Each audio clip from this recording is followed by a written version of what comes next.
తాకట్టులో ఉన్న బంగారాన్ని విడిపించి ఆ రోజు ఆన్లైన్ రేటుకే మేము కొంటాం. Sharma gold company. నమస్కారం, నేను మీ జాహ్నవి.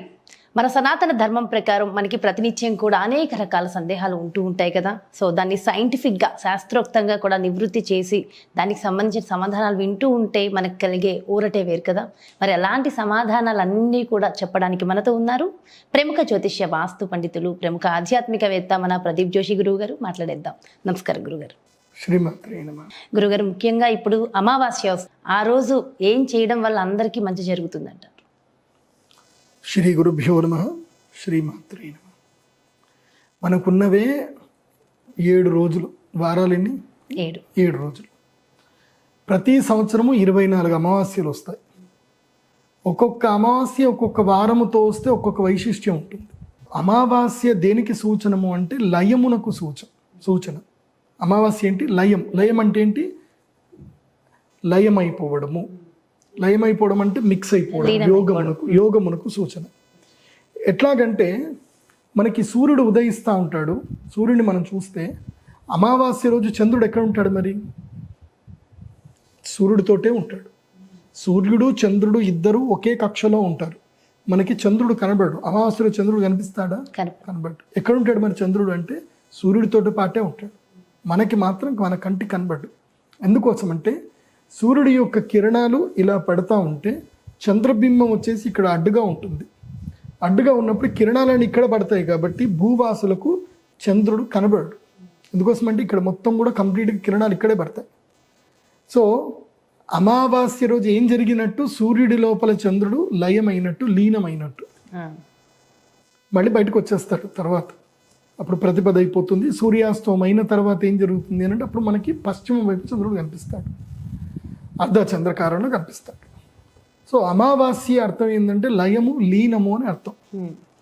చంద్రుడు మనఃకారకుడు, సూర్యుడు ఆత్మకారకుడు. మనస్సు ఆత్మలో లీనమైపోయింది అని అర్థం. అంటే మన ఆలోచనలు, మన యొక్క మానసిక బాధలు, దుఃఖములన్నీ కూడా లయమైపోయే రోజుది. అది మనకి ప్రాక్టికల్గా మనకి 2 ఖగోళాలు చూపిస్తున్నాయి. అంటే ఏ మనిషికి జీవితంలో ఎంత బాధ ఉన్నా, ఎంత కష్టం ఉన్నా, అంటే నెగిటివిటీ విపరీతంగా ఉంటుంది కదా. అంటే శత్రువులు విపరీతంగా బాధ పెడతా ఉంటారు, ఏదో ఒకటి జరుగుతూ ఉంటుంది. వాటన్నిటి నుంచి, బాధల నుంచి బయటకు రావాలంటే ఒక రోజు కావాలి. జ్యోతిష్ శాస్త్రం చెప్తుంది అది ఏ రోజు అని అంటే అమావాస్య.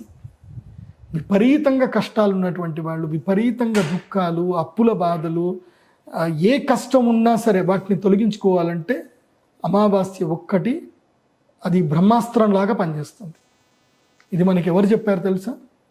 రావణాసురుడు చెప్పాడు ఈ విషయం. రావణాసురుడు బ్రహ్మ. ఆయన రావణ బ్రహ్మ. రావణ సంహిత అనే గ్రంథంలో చెప్పాడు ఆయన.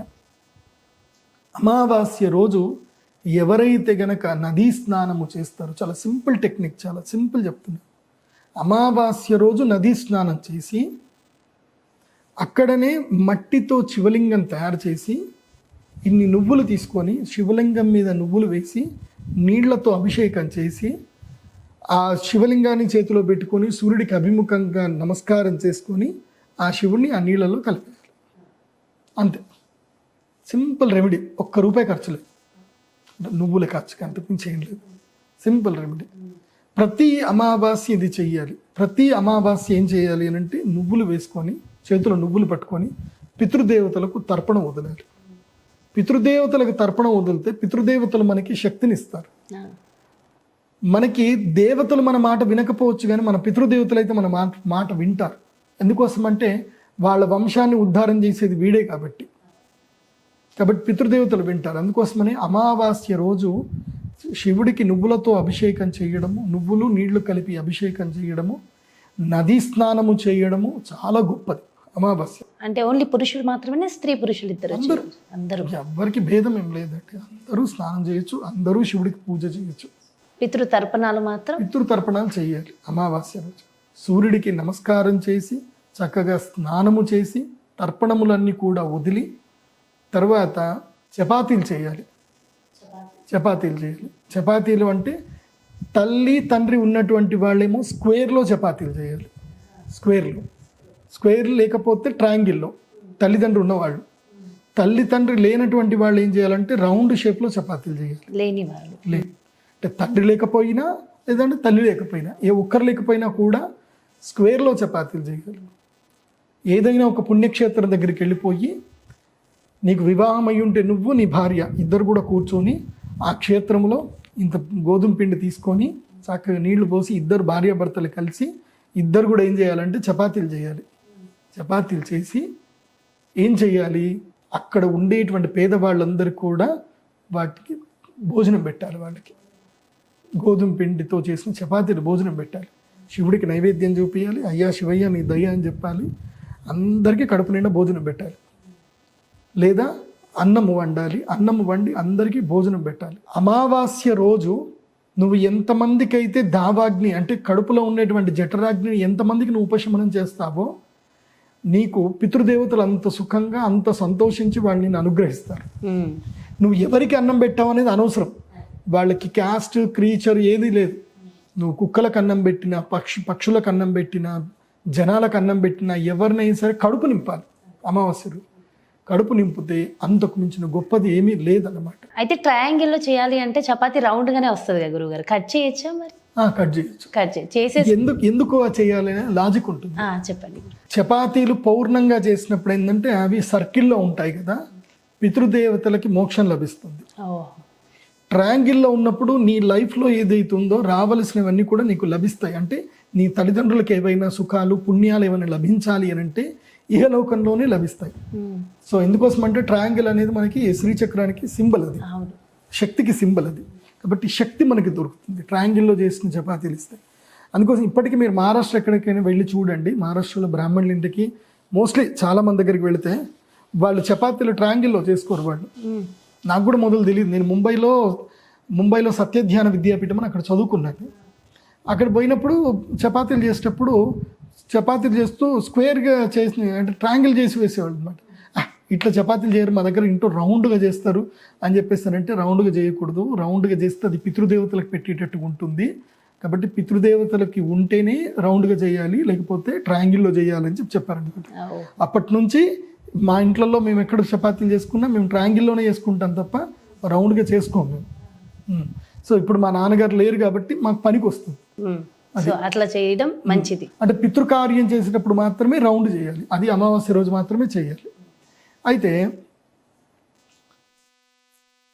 దీనికి ఒక మంచి ఉదాహరణ కూడా ఉంది. అంటే నా లైఫ్లో కష్టం వచ్చినప్పుడు, ఒక సందర్భం వచ్చినప్పుడు ఈ పని చేస్తే ఎవరికి ఐశ్వర్యం వచ్చిందని చెప్తాను విను.